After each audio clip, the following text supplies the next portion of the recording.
साधन नमो अरिहन्ताणं नमो सीताणं नमो आयर्याणं नमो वज्रायाणं नमो लोये सव्यसानं सर्वे अरिहंतने विधि नष्ट कीने जिस विधि सबको बताई वह विधि हो नमने उनको सब विधि हो नमने उनको सब विधि। चलिए, पिछले संडे को अपन ने काल चक्र के बारे में जाना था। काल किसे कहते हैं? काल का मतलब होता है समय और चक्र का मतलब होता है परिवर्तन होना। जैसे चक्र होता है वो गोल गोल घूमता है, ऐसी काल भी परिवर्तित होता रहता है, सदा एक ही काल नहीं रहता। जैन मान्यता अनुसार दो प्रकार के काल होते हैं, एक होता है उत्सर्पणी और एक होता है अवसर्पणी। हमने देखा था वैदिक मान्यता में भी काल का परिवर्तन माना जाता है। वो लोग कहते हैं अभी कलयुग चल रहा है, कभी कहते हैं त्रेता युग चलता है, द्रौपदा युग, ऐसे बहुत सारे युग उनके यहाँ भी प्रसिद्ध हैं। हमारे यहाँ तो दो प्रकार से काल का परिवर्तन होता है, एक होता है उत्सर्पणी और एक होता है अवसर्पणी। क्या होता है चाचा जी? एक होता है उत्सर्पणी और एक होता है अवसर्पणी। तो उत्सर्पणी काल किसे कहते हैं और अवसर्पणी काल किसे कहते हैं, इसके बारे में अपन ने पहले जाना था, फिर भी अपन देख लेते हैं। उत्सर्पणी किसे कहते हैं? जहाँ बुद्धि, शरीर, बल और सब बढ़ते हुए क्रम में हो। कैसे हो? बढ़ते हुए क्रम में हो। शरीर की अवगाहना भी बढ़ती रहती है, बुद्धि भी बढ़ती रहती है, बल भी बढ़ता रहता है। जहाँ ये सब चीज़ बढ़ते हुए क्रम में हो उसको कहते हैं उत्सर्पणी। और जहाँ ये चीज़ें बल, बुद्धि, शरीर की अवगाहना, शक्ति घटते हुए क्रम में हो उसको कहते हैं अवसर्पणी। उत्सर्पणी काल भी 6 प्रकार का होता है और अवसर्पणी काल भी 6 प्रकार का होता है। तो अवसर्पणी के 6 काल कौन से होते हैं वो अपन ने पहले देखे थे। देखो ये नाम है। पहले काल का नाम क्या है? सुषमा सुषमा, या उसको कहो सुकमा सुकमा, एक ही बात है। दूसरे काल का नाम है सुकमा। पहले काल का क्या नाम हो गया? सुकमा सुकमा। दूसरे काल का नाम है सुषमा कहो या सुकमा। तीसरे काल का नाम है सुकमा दुकमा। 3 काल हो गए। चौथे काल का नाम है दुकमा सुकमा। 5वें काल का नाम है दुकमा और छठे काल का नाम है अति दुकमा कहो कि दुकमा दुकमा कहो, एक ही बात है। 2 ही शब्द है कुल 2 ही शब्द हैं, एक है सुख और एक है दुख। दोनों शब्दों से कितने काल बन गए? 6। आपको नाम याद हो गए होंगे चाचा जी? हो गए। पहले काल का नाम, हाँ, दूसरे काल का नाम सुकमा और तीसरे का दुकमा सुकमा, चौथे का सुख, तीसरे का काल है सुकमा दुकमा, हाँ, चौथे का हाँ दुकमा सुकमा, 5वें का दुकमा और छठे का दुकमा दुकमा। विपिन भी आपको याद हो गए। पहले काल का नाम क्या है? सुकमा सुकमा, सुकमा, फिर सुकमा दुकमा, चौथे का दुकमा सुकमा, 5वें का दुकमा और छठे का दुकमा दुकमा। और हम जिस काल में जी रहे हैं वो है पंचम काल। और कैसा है? दुखमा काल है और हम ऐसे जी उसमें सुख खोज रहे हैं। जब काल ही दुखमा है, आचार्य ने लिखी दिया ग्रंथों में, फिर भी हम सुख खोजते रहते हैं। जहाँ भी जाना है सुख सुविधाएं होनी चाहिए, सुख सुविधाएं नहीं हम वहाँ नहीं जाएंगे। जब काल ही दुखमा है तो दुख ही होगा, सुख थोड़ी ना होगा। चलिए, पहले 3 काल होते हैं वो भोग भूमि के काल होते हैं।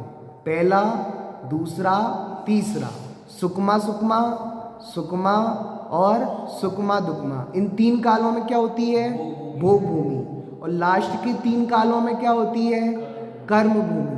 भोग भूमि किसे कहते हैं उसकी अपन ने चर्चा देखी थी, जहाँ कल्प वृक्षों से सब सामग्री मिलती है। किससे मिलती है? कल्प वृक्षों से सब सामग्री मिलती है, उसको कहते हैं भोग भूमि। और कल्प वृक्ष कितने प्रकार के थे? 10 प्रकार के। कितने कल्प वृक्ष होते हैं? 10 प्रकार के कल्प वृक्ष होते हैं, जिसकी चर्चा अपन ने पिछली बार की थी। अपन उस उतनी चर्चा तो नहीं करेंगे। चलिए अब अपन पहले काल पे चर्चा पे आते हैं कि पहले काल का क्या स्वरूप होता है, जिसका नाम सुकमा सुकमा है। तो पहले काल में कैसी व्यवस्था होती है देखिए। तो यह काल उत्तम भोग भूमि का काल है। पहला काल कौन सी भोग भूमि कहते हैं? उत्तम भोग भूमि। दूसरे काल में होती है मध्यम भोग भूमि, और तीसरे काल में होती है जघन्य भोग भूमि। कितनी है भोग भूमि के? कितने भेद हैं? 3, उत्तम, मध्यम, जघन्य। पहला काल है उत्तम भोग भूमि का, दूसरा काल है मध्यम भोग भूमि का, और तीसरा काल है जघन्य भोग भूमि का। तो अपन ने इसकी चर्चा भी देखी थी कि 6 कालों का परिवर्तन मात्र भरत और ऐरावत क्षेत्र में होता है। हम जिस क्षेत्र में रहना है उसका नाम क्या है? भरत क्षेत्र। और हमारी जैसा एक और क्षेत्र है ऐरावत क्षेत्र। वहाँ ही कालों का परिवर्तन होता है, और जगह कालों का परिवर्तन नहीं होता। और भरत क्षेत्र और ऐरावत क्षेत्र में भी आर्यखंड में ही काल का परिवर्तन होता है। म्लेच्छ खंड में काल का परिवर्तन नहीं होता। म्लेच्छ खंड क्या है और आर्यखंड क्या है? आर्यखंड मतलब जहाँ आर्य लोग रहते हैं, जहाँ धर्म का थोड़ा बहुत वातावरण रहता है, उसको कहते हैं आर्यखंड। और जहाँ धर्म का बिल्कुल ही वातावरण नहीं रहता, उसको कहते हैं म्लेच्छ खंड। विदेश के लोग म्लेच्छ खंड में नहीं आते। हम विदेशी लोगों को देख कर कह देते हैं म्लेच्छ खंड वाले हैं।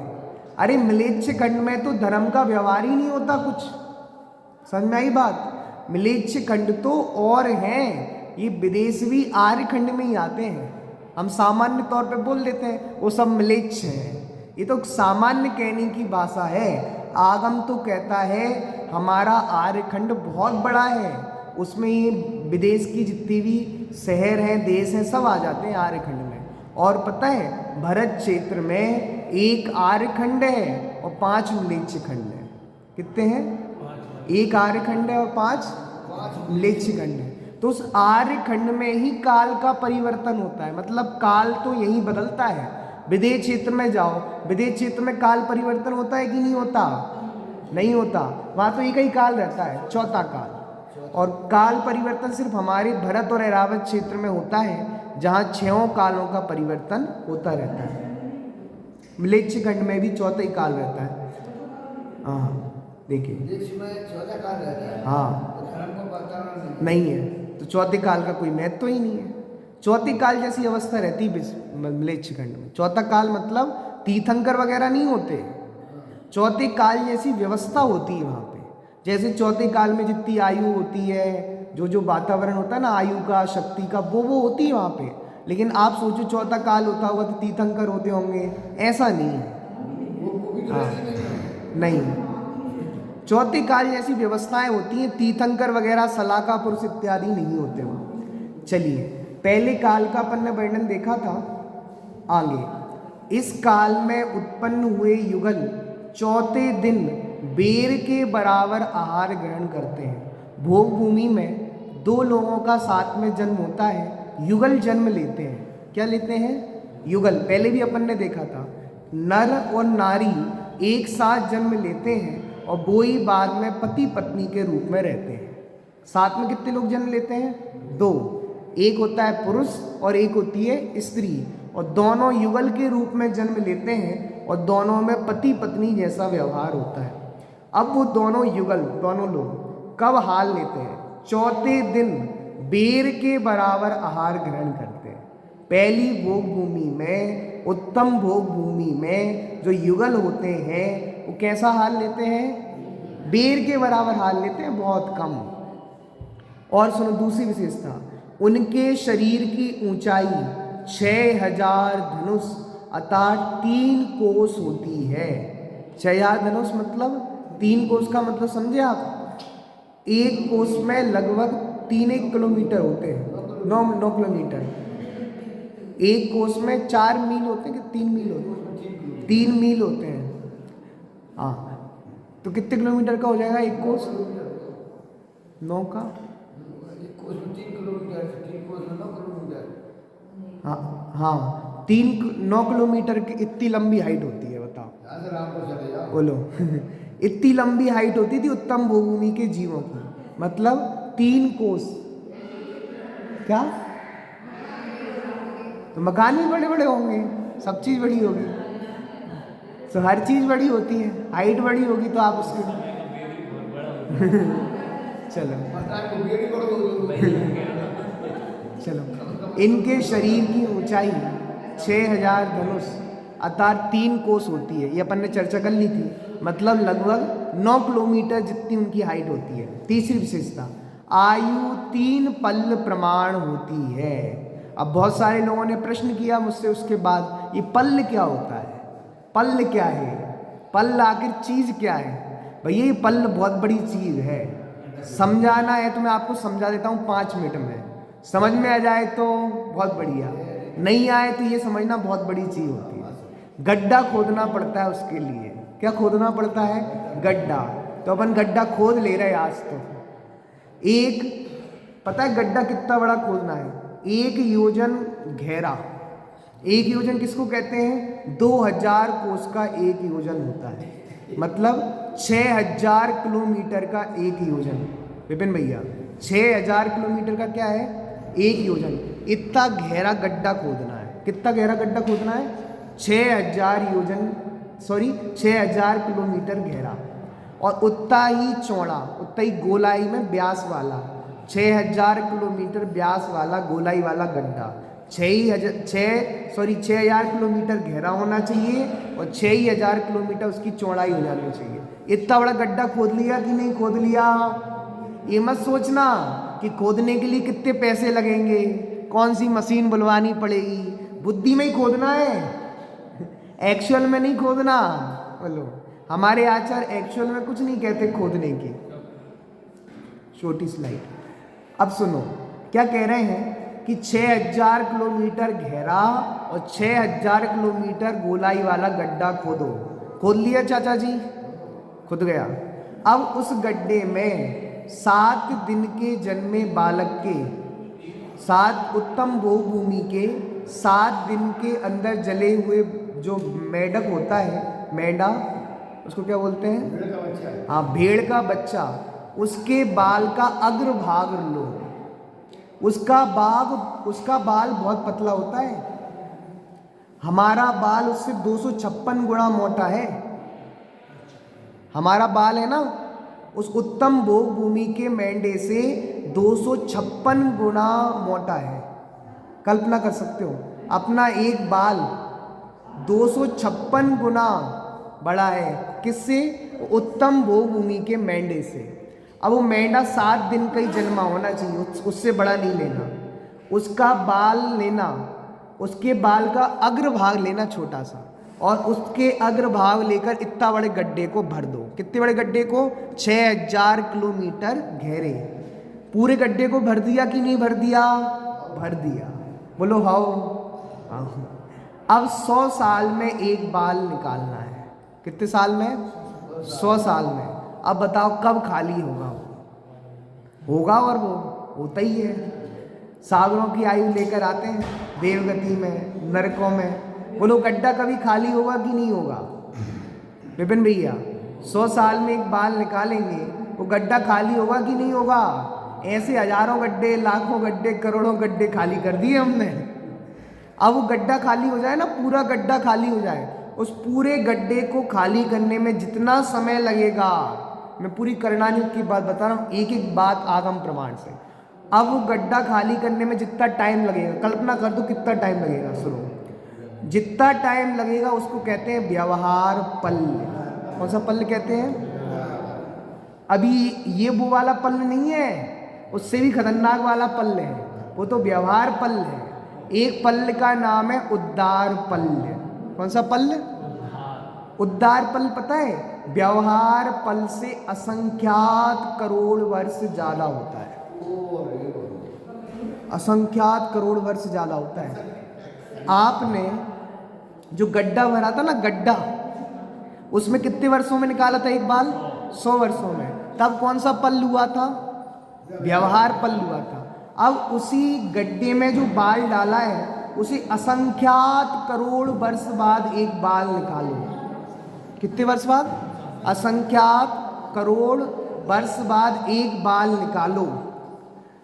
जब वो बाल पूरे खाली हो जाएंगे, कल्पना करो कब होंगे, होते हैं खाली, तब जाके होता है एक उद्दार पल्ल। कौन सा पल्ल? अभी भी ये वाला पल्ल नहीं आया, और इससे भी असंख्यात गुना ज्यादा होता है अद्दा पल्ल। कौन सा पल्ल? अद्दा पल्ल। व्यवहार पल में ही हमारे पसीने छूट गए। हम सोचने लगे ये तो कल्पना है, बकवास है। ये कल्पना नहीं है, सर्वज्ञ भगवान के ज्ञान में देखा गया सत्य है, और ये सत्य स्वीकृत होना चाहिए। बिना सर्वज्ञता के श्रद्धान के आप करणानुयुग नहीं पढ़ सकते, नहीं तो आपको करणानुयुग बकवास लगेगा। आपको लगेगा इतनी लंबी लंबी हाइट वाले भी जीव होते हैं क्या? कोई 9 किलोमीटर लंबा भी जीव हो सकता है क्या? हाँ है, सर्वज्ञ भगवान ने अपने ज्ञान में देखे, हमने तो नहीं देखे, हम तो नहीं मानेंगे। मत मानो, बोलो तुमने अपने दादाजी के दादाजी के दादाजी देखे थे क्या? पर थे ना, हमने देखे नहीं। बोलो वायर में करंट होता है कि नहीं होता? पर दिखता है क्या? हवा दिखती कि नहीं दिखती? पर होती है कि नहीं होती? ऐसी बहुत सारी चीजें होती हैं जो होती तो हैं पर दिखती नहीं। ऐसे ही इतने बड़े बड़े हाइट वाले भी लोग थे, ये सर्वज्ञ भगवान ने देखा है और अपनी दिव्य ध्वनि में कहा है। समझ में आया विपिन भैया? व्यवहार पल 100 साल में निकालना है गड्ढे में से, और उससे असंख्यात वर्षों ज्यादा, असंख्यात गुना बड़ा होता है कौन सा पल? उद्धार पल। और उससे ज्यादा होता है अद्धा पल। इतना समय लगे, जब गड्ढे में से हम रोम खंड निकाल रहे थे ना, उसमें जितना टाइम लग रहा था उसको कहते हैं पल्य। क्या कहते हैं? पल्य। और ऐसे 3 पल्यों की आयु होती है। कितने पल्यों की? कितनी बड़ी आयु होती होगी, लेकिन बहुत जल्दी निकल जाती है। अपन ने नीति पढ़ी थी छत्र चूड़ामणि में, अच्छे दिन जल्दी निकल जाते हैं, बुरे दिन में गिनना पड़ता है। पुण्य का उदय हो, सुविधाएं हो, सुख हो तो सालों साल पता नहीं लगते, और पाप का उदय हो एक दिन कटना भी बहुत लगता है। एक दिन भी सालों हजारों साल जैसा लगता है। समझ में आ रही बात? तो अपन ने अब पल्ल समझ में आ गया आपको कि 3 पल्ल की आयु मतलब क्या? श्रुत कितनी बड़ी आयु है, इतनी कल्पना कर लो। आगे 3 विशेषता हुई उत्तम भोगभूमि वाले जीवों की। चौथे दिन हाल लेते हैं, वो भी बेर बराबर। उनके शरीर की हाइट, ऊंचाई होती है 6000 धनुष, मतलब 3 कोस, लगभग 9 किलोमीटर। और आयु कितनी होती है? 3 पल, मतलब बहुत लंबी, करोड़ों अरबों वर्ष जितनी। क्या? अभी अद्धा पल, अद्धा पल से आयु गिनी जाती है। यहाँ जन्मे पुरुषों को, और सुनो, यहाँ जन्मे पुरुषों के लिए लोक विभाग में नव सहस्त्रेव विक्रमः शब्द का प्रयोग करके 9000 हाथियों के सदृश बल की बात है। वहाँ पर जो पुरुष रहते हैं ना, उनकी 9000 हाथियों में जितनी शक्ति होती है उतनी शक्ति होती है उन पुरुषों में। एक पुरुष में इतनी शक्ति होती है। अब हम में कितनी रह गई? कुछ लोग तो पोपट लाल जैसे हैं, हवा चल जाए तो उड़ जाए। आगे ये किंचित लाल हाथ पैर वाले नव चंपक के फूलों की सुगंध से व्याप्त होते हैं। चलिए ये कोई इंपोर्टेंट बात नहीं, छोड़ो। आगे इस काल में आयु पूर्ण होने से 9 माह पूर्व ही स्त्री को गर्भ धारण होता है। 2 युगल होते हैं, स्त्री और पुरुष, साथ में ही मरते हैं। जो लोग कहते हैं ना साथ जिएंगे साथ मरेंगे, तो भोग भूमि में ऐसा ही होता है, साथ साथ जन्म होता है और साथ साथ मृत्यु हो जाती है। आपने देखा होगा बहुत सारी मूवी में वो लोग मर रहे होते हैं, प्रेमिका और प्रेमी दोनों हाथ मिला लेते हैं, अपन साथ साथ मरेंगे, लेकिन भोग भूमि में सचमुच साथ साथ में मरते हैं, इतने भोग हैं। अब वो जब मरते हैं उसके 9 महीने पहले स्त्री गर्भ धारण करती है। कितने महीने पहले? मृत्यु के 9 महीने पहले। इसका मतलब ये है तथा युगल पुत्र पुत्री को जन्म देकर स्त्री पुरुष दोनों का मरण हो जाता है। मतलब भोग भूमि में जीव अपने बच्चों का चेहरा नहीं देख पाते। क्या नहीं देख पाते भैया?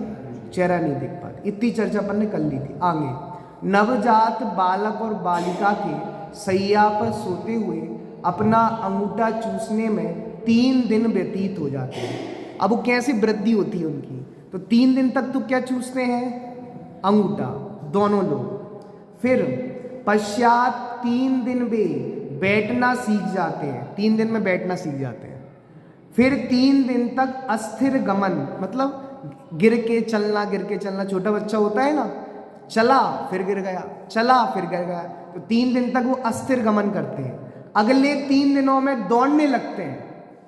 फिर क्रमशः कला गुणों की प्राप्ति, तरुण अवस्था और सम्मिक्त प्राप्ता की योग्यता में 3 दिन व्यतीत होते हैं। इस प्रकार उत्तम भोग भूमि में जन्मे मनुष्य मात्र 21 दिनों में यौवन से परिपूर्ण होकर सम्यक दर्शन की प्राप्ति के योग्य हो जाते हैं। कितने दिनों में?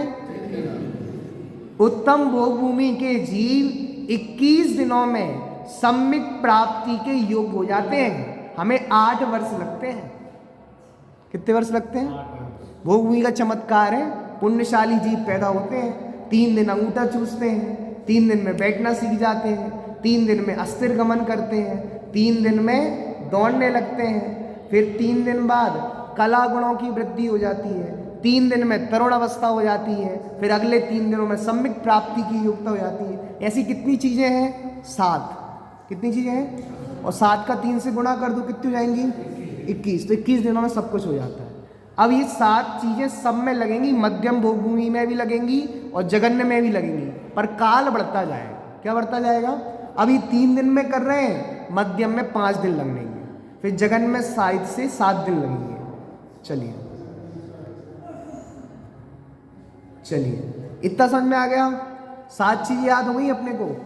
पहली चीज़ क्या है? 3 दिन में अंगूठे चूसते हैं 3 दिन तक, फिर 3 दिन बैठना सीख जाते हैं, 3 दिन तक अस्थिर गमन करते हैं, फिर अगले 3 दिन तक दौड़ने लगते हैं, फिर अगले 3 दिन कला गुणों की वृद्धि हो जाती है, फिर अगले 3 दिन में तरुण अवस्था हो जाती है, और फिर अगले 3 दिन में सम्मिक्त प्राप्ति की योग्यता हो जाती है। चलिए बस सम्मिक प्राप्ति के कारणों की चर्चा करते हुए उत्तम भोग भूमि में सम्मिक दर्शन की क्या निमित्त है? आचार्य यति ऋषभ ने, आचार्य यति ऋषभ ने पता है कौन सा ग्रंथ लिखा है? तिल्लोय परिणति। कौन सी परिणति? तिल्लोय परिणति ग्रंथ लिखा है आचार्य यति ऋषभ ने। बहुत गजब का ग्रंथ है। उसके लगभग एक जगह से प्रकाशन हुआ है, उसके 2 भाग हैं। तिल्लोय परिणति के 2 भाग हैं। जाति स्मरण ज्ञान, भोग भूमि में जीव सम्मिक्त प्राप्त कर सकते हैं। क्या प्राप्त कर सकते हैं? 4था गुणस्थान भोग भूमि में हो सकता है, 5वां नहीं हो सकता।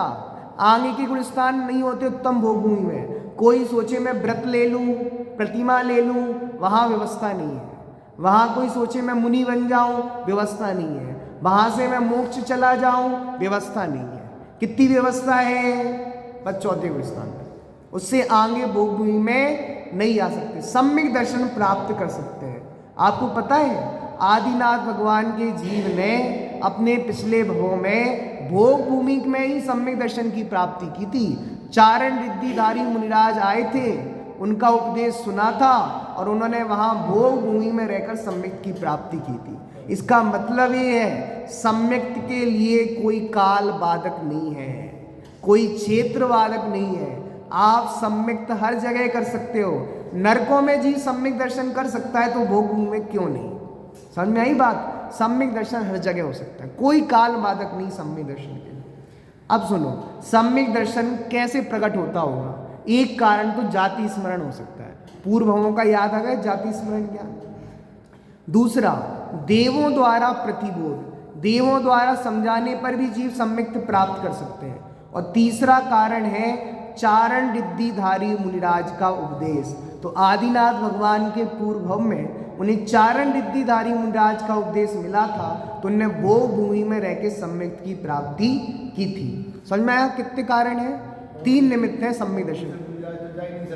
हाँ, और कोई से जाएंगे नहीं, और चारण रिद्धिधारी मुनिराज जाएंगे, इसलिए कह दिया चारण रिद्धिधारी मुनिराज का ही निमित्त उनको मिलेगा।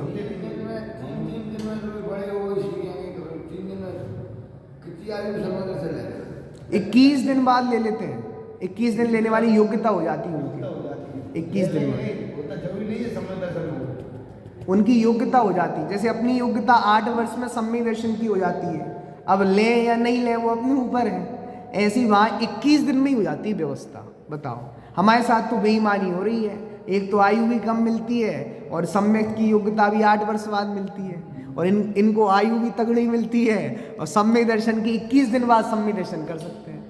पुण्य का योग है, पुण्य का निमित्त है। देखो, ये सब उत्तम युगल पारस्परिक प्रेम से अत्यंत मुग्ध रहा करते हैं। इनमें परस्पर बहुत प्रेम होता है, न लड़ाई होती, न झगड़ा होता, न कुछ होता। भले ही अच्छे मोहल्ले में रहते हो, सब अमीर हैं, किसको किससे मतलब, बड़े शांत परिणाम ही है। बाजू में दुकान हो चाहे आजू में, काय लड़ना है, दुकान ही नहीं करनी है। कल्प वृक्षों से सब व्यवस्थाएं हो जाती हैं, कोई टेंशन नहीं है। शेर भी आता है तो उसको भी खिलाते हैं, शेर से डरते नहीं है। बड़े बड़े क्रूर पशु भी आते हैं, सब मिलकर रहते हैं, कोई दिक्कत नहीं, क्योंकि भोग भूमि है। शेर भी मंद कषाई है, कुत्ते बिल्ली भी मंद कषाई है, सब परस्पर बड़ा सुंदर वातावरण रहता है। तेंच भी रहते हैं भोग भूमि। हाँ, कल्प वृक्षों से व्यवस्था हो जाती है।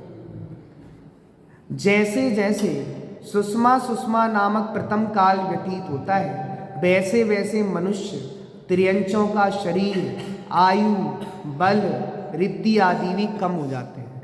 इस प्रकार 4 कोड़ा कोड़ी सागर में ये काल पूर्ण हो जाता है। कितने में? कितना काल है? 4 कोड़ा कोड़ी सागर। कोड़ा कोड़ी का मतलब 1 करोड़ का गुना किस में करना है? 1 करोड़ में। बस इतना ही नहीं है, सागर लगा है, सागर। सागर मतलब बहुत बड़ी वैल्यू। हाँ, 10 कोड़ा कोड़ी उद्दार पल्लों का एक सागर होता है।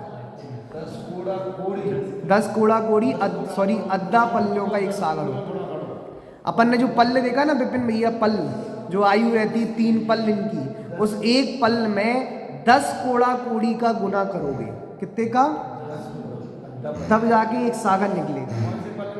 अद्दा पल, 10 कोड़ा कोड़ी अद्दा पल का एक सागर होता है।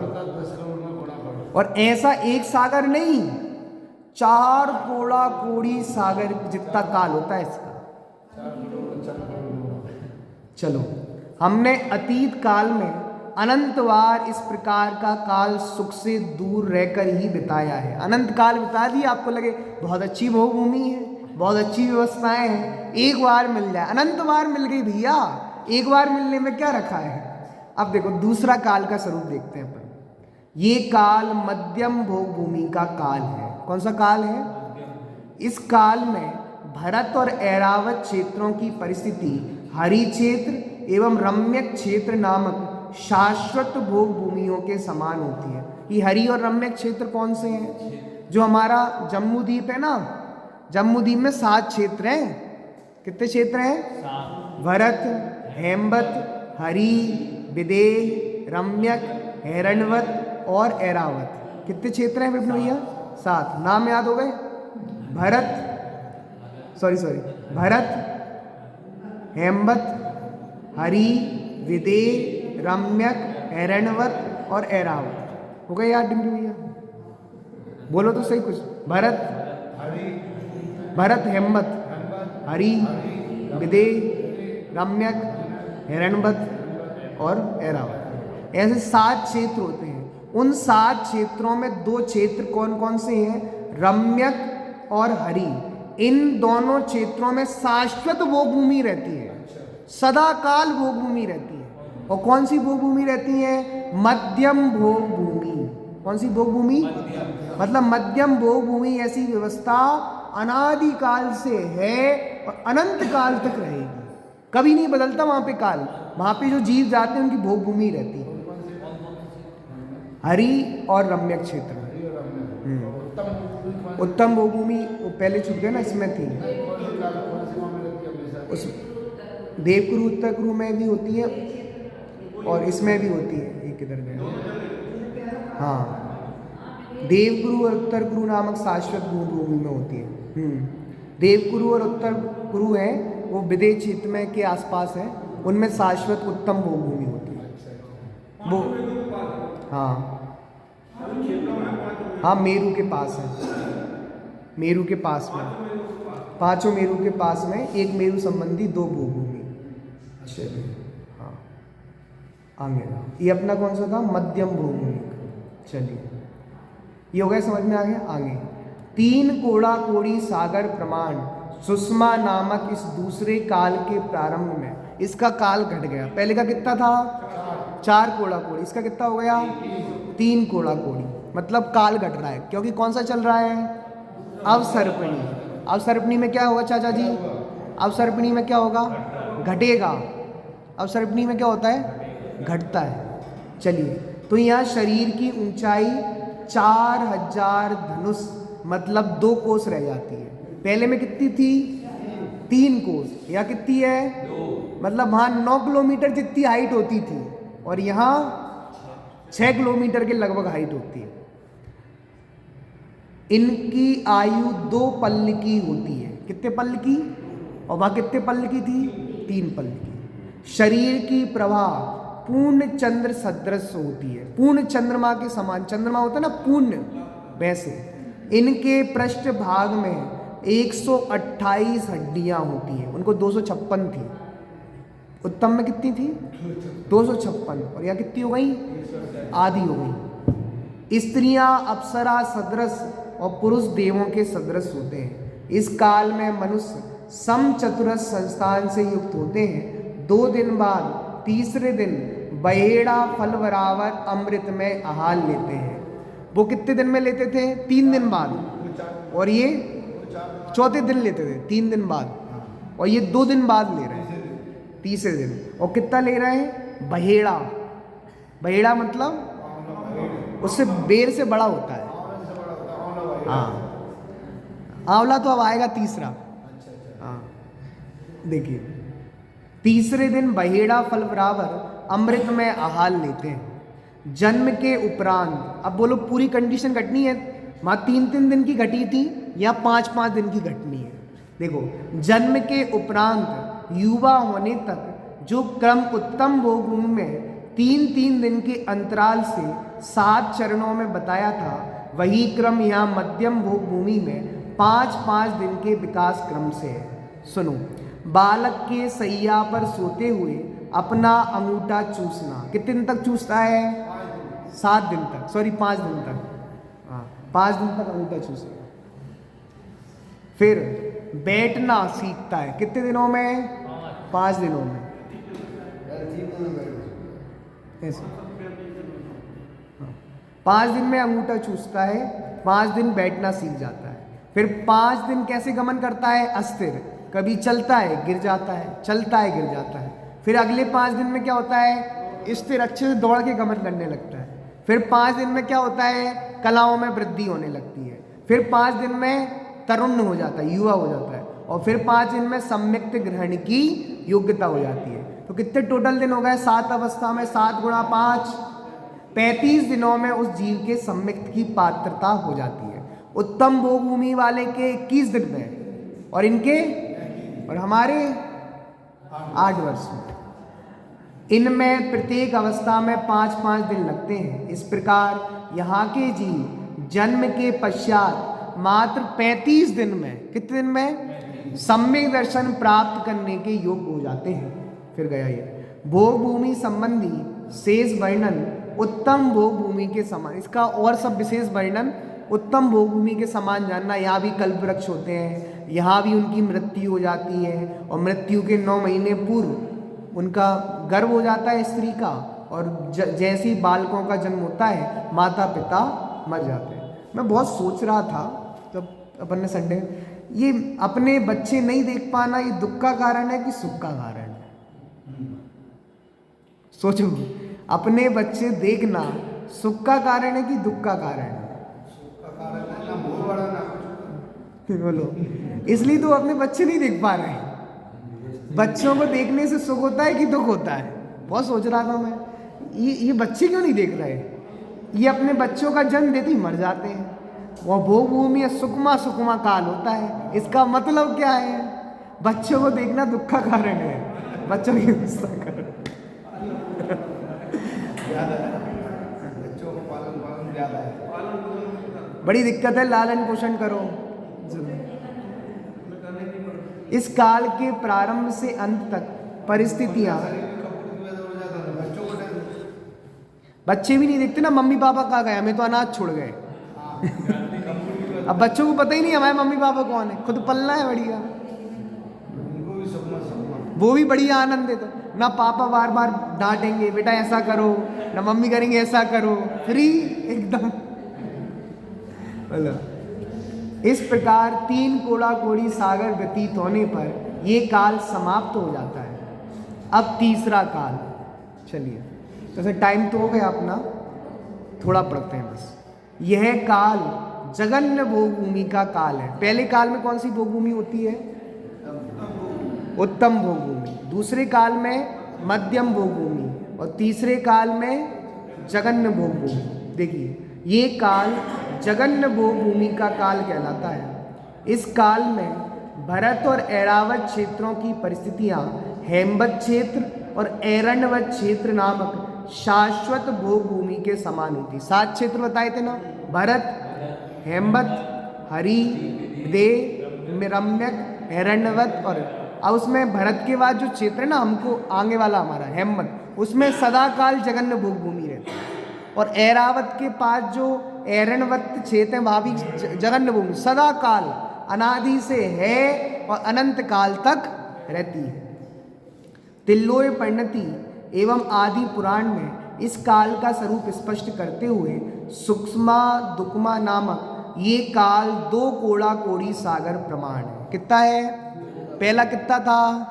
4 कोड़ा कोड़ी सागर, दूसरा 3 कोड़ा कोड़ी। आप ऐसे मत बोलो 3, तो ऐसे ही लगेगा मामूली 3 कोड़ा कोड़ी सागर, और फिर दूसरे का 2 कोड़ा कोड़ी सागर, तीसरे का। इसके प्रारंभ में मनुष्य की ऊंचाई 2000 धनुष मतलब 1 कोस होती है। पहले में कितनी थी? 3, दूसरे में 2, और यहाँ 1 कोस मतलब 3 किलोमीटर के लगभग, 3 किलोमीटर लंबा। अभी बहुत बचा है। आयु 1 पल्ल की होती है। पहले उत्तम भोगभूमि में 3 पल्ल की थी, मध्यम में 2 पल्ल की थी, और यहाँ क्योंकि घटेगा ना, अवसर्पणी काल है, शरीर की अवगाहना भी घटेगी, आयु भी घटेगी, हड्डियाँ भी घटेंगी। वहाँ 256 थी, फिर 100 कितनी हुई थी? 128 हो गई थी। आगे आयु 1 पल्ल है। वर्ण प्रियंगुल फल के सदृश होता है, कलर प्रियंगु फल के सदृश। इस काल में स्त्री पुरुषों के पृष्ठ भाग में 64 हड्डियां होती हैं, आदि की आदि। फिर अब मैं सोच रहा हूँ अपने कितनी बची होंगी। चलो 256, 128, 64। यहाँ के मनुष्य 1 दिन के अंतराल से आंवले बराबर अमृत में आहार ग्रहण करते हैं। क्या आहार बढ़ता जा रहा है? क्योंकि शरीर की शक्ति घट रही ना, तो ज्यादा चाहिए उसको। अवसर्पणी में एक अपवाद हो रहा है, आहार बढ़ रहा है। और बताओ अपना कितना बढ़ गया बोलो। वहां तो जगन्य भोगभूमि में 1 दिन के बाद खाते हैं। पहले में खा रहे थे 3 दिन बाद, दूसरे काल में 2 दिन बाद, और यहाँ 1 दिन बाद। और शायद से चौथे काल में आएगा 1 दिन में 1 बार, और पंचम काल में 1 दिन में 1000 बार ऐसा। चलो, इस काल में जन्मे युगल पर सैया पर अंगूठा चूसने में 7 दिन का काल व्यतीत होता है। पहली भोगभूमि में अंगूठा चूसने में कितने लग रहे हैं? 3, दूसरे में 5 और यहाँ 7। शेष परिस्थितियाँ, बैठना सीखना 7 दिन, अस्थिर गमन 7 दिन तक, स्थिर गमन दौड़ते हुए गमन 7 दिन, कला गुणों की वृद्धि 7 दिन, तारुण्य अवस्था 7 दिन और सम्यक्त ग्रहण की योग्यता 7 दिन।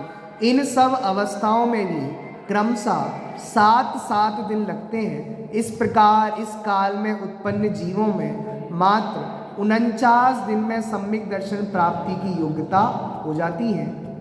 यहाँ के सभी जीवों को अपने पुण्य प्रमाण कल्प वृक्षों से अनुकूलता प्राप्ति होने के कारण कोई चोर नहीं होता। वो में चोर नहीं होते, जरूरत ही नहीं है, सबके पास है, जितना मांगो देते, छप्पर फाड़ के मिलेगा। यहाँ किसी की कोई दुश्मनी नहीं होती, किसी से क्यों दुश्मनी करें, सब मंदकशाही जीव है। यहाँ शीत, आताप, प्रचंड वायु एवं वर्षा नहीं होती, पानी भी नहीं गिरता, गर्मी भी नहीं पड़ती और ठंड भी नहीं पड़ती। बढ़िया, ये तो न गर्मी है, न ठंडा है, न बरसात है। फिर होता क्या होगा? ये सर्दी इसलिए चाहिए, फसल हो, सर्दी चाहिए ना फसल के लिए, पानी क्यों चाहिए? फसल के लिए चाहिए। अब हम फसल की जरूरत ही नहीं है ना, तो पानी मत गिरो, पानी की कमी नहीं होती होगी। पानांग नाम का कल्पवृक्ष है ना, देखा, कोई ज़रूरत ही नहीं है पानी की, तो पानी भी नहीं गिरता, गर्मी भी नहीं पड़ती, सर्दी भी नहीं पड़ती, तो लोगों को लगता हो मौसम कैसा रहता होगा। इसलिए प्राकृतिक वातावरण मनोरम रहता है। अब ये चार्ट है आपके सामने, इसको अपन देख लेते हैं बस। भूमि रचना, उत्तम भोगभूमि, मध्यम भोगभूमि और जघन्य भोगभूमि। अब आपको सारी चीज़ें एक साथ मिलेंगी।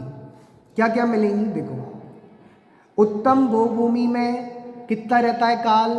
4 कोड़ा कोड़ी, मध्यम में 3 और जघन्य में 2। आयु कितनी रहती है? 3 पल की उत्तम में, मध्यम में 2 पल की और जघन्य में 1 पल की। फिर जघन्य आयु ये है, आप छोड़ देना। ऊंचाई 3 कोस, अब कम भी रहती है, कम गायना भी रहती है, आयु कम भी रहती है। हाँ, आयु कम भी रहती है। अभी वो अपन देखो, ऐसा है कि जो उत्तम भोगभूमि है ना, उसकी हो जाएगी 2। जो दूसरी भोगभूमि की उत्कृष्ट आयु है ना, उत्तम भोगभूमि की जघन्य आयु हो जाएगी। जैसे ये 3 पल्ल है उत्तम, तो 2 पल्ल हो जाएगी जघन्य, और 2 पल 2 है पल्लम। हाँ, सब होते हैं, अपने आप ही तो होती हैं। कोई 100 साल जी रहा है, कोई 50 में ही जा रहा है।